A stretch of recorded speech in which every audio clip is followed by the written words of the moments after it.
Student, स्वागत है सबका आज के सेशन में। आज एक्सरसाइज 10.3 स्टार्ट करने वाले हैं क्वेश्चन नंबर फर्स्ट से।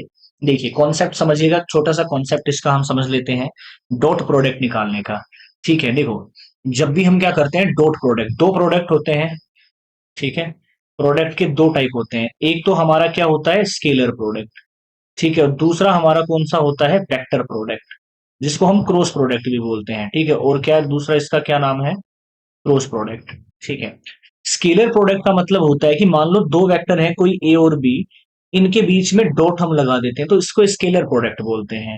और क्रॉस प्रोडक्ट बोलते हैं जब हम क्या लगा देते हैं, मल्टीप्लाई का साइन लगाते हैं दोनों वेक्टर्स के बीच में, उसी को हम क्या बोलते हैं, क्रॉस प्रोडक्ट। अब डॉट प्रोडक्ट में क्या होता है कि सिंपल सी बात होती है, जो हम नॉर्मल मल्टीप्लाई करते हैं। अब डॉट प्रोडक्ट में देखिए, ध्यान दीजिएगा, इस एक्सरसाइज में हम डॉट प्रोडक्ट पढ़ेंगे।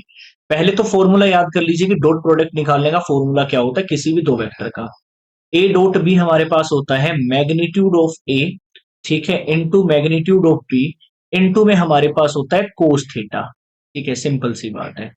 अब ध्यान दीजिएगा, अब हम अगर मान लो कोई वेक्टर को कर रहे हैं, जैसे एक्स आई कैप है प्लस वाई जे कैप है प्लस जेड के कैप है, इसका डॉट प्रोडक्ट हम किससे निकाल रहे हैं, मान लो P I cap plus Q J cap plus R K cap, इससे निकाल रहे हैं। तो नॉर्मली हम क्या करेंगे भाई, इसको इन तीनों से मल्टीप्लाई करेंगे।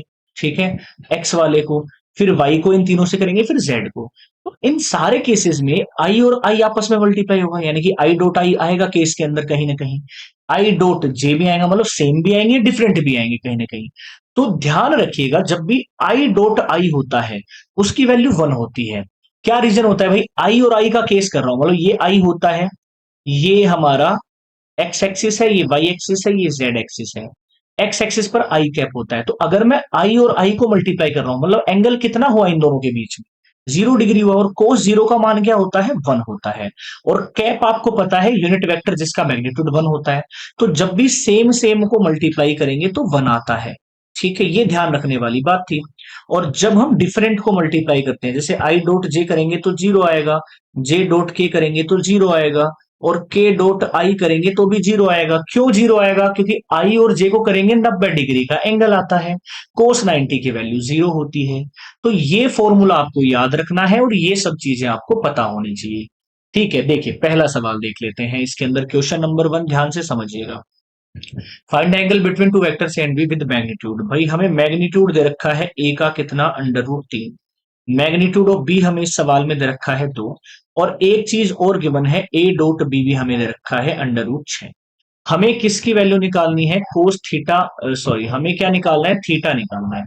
तो सबसे पहले देखो, ए डॉट बी का जो फॉर्मूला होता है वो होता है A vector magnitude of B vector, ठीक है, इनटू में cos theta. A dot B हमें दे रखा है अंडर रूट 6, ए का मैग्नीट्यूड इतना दे रखा है, ये हमें 2 दे रखा है, और कोस थीटा। अब सिंपल सी बात है भाई, कोस थीटा क्या होगा, under root 6 divided by under root 3 गुणा में 2 हो जाएगा। इसको क्या लिख सकता हूं, अंडर रूट 2 गुणा अंडर रूट 3 बटे में अंडर रूट 3 गुणा में 2, ये कट जाएगा कोस थीटा। तो मेरे पास जो कोस थीटा आ जाएगा वो अंडर रूट 2 बटे 2 आ गया। अब मैं और क्या सिंप्लीफाई करूंगा, अंडर रूट 2, इस 2 को भी मैं ब्रेक करके अंडर रूट 2 गुणा अंडर रूट 2 में लिख सकता हूं और काट सकता हूं आराम से। तो मेरे पास आया कोस थीटा बराबर 1 बटे अंडर रूट 2। थीटा बराबर मेरे पास क्या आ जाएगा, वैल्यू देख ली, अंडर रूट 2 किसकी होती है, 45, यानी कि पाई/4 इसका आंसर आ गया। यही हमें बताना था इस सवाल में। चलो अगला सवाल देख लेते हैं, क्वेश्चन नंबर 2।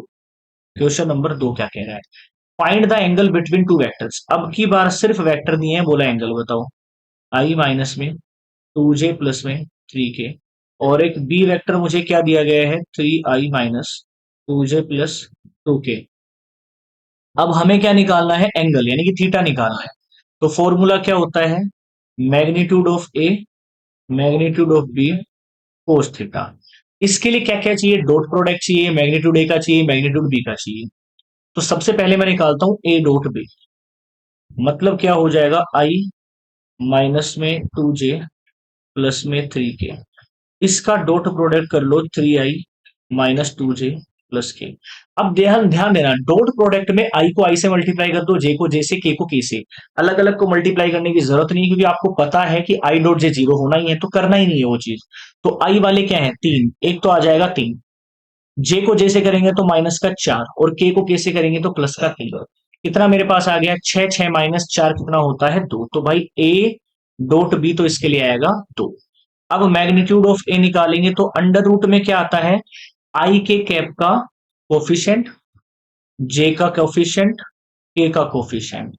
तो ये कितना आ गया, 3 3 9, 9 4 13 और एक 14, अंडर रूट 14 आ गया। ऐसे ही बी का मैग्नीट्यूड निकालेंगे तो अंडर रूट में क्या आ जाएगा, 3 3 9, 2 दूनी 4 प्लस में 1, ये भी मेरे पास आएगा अंडर रूट 14।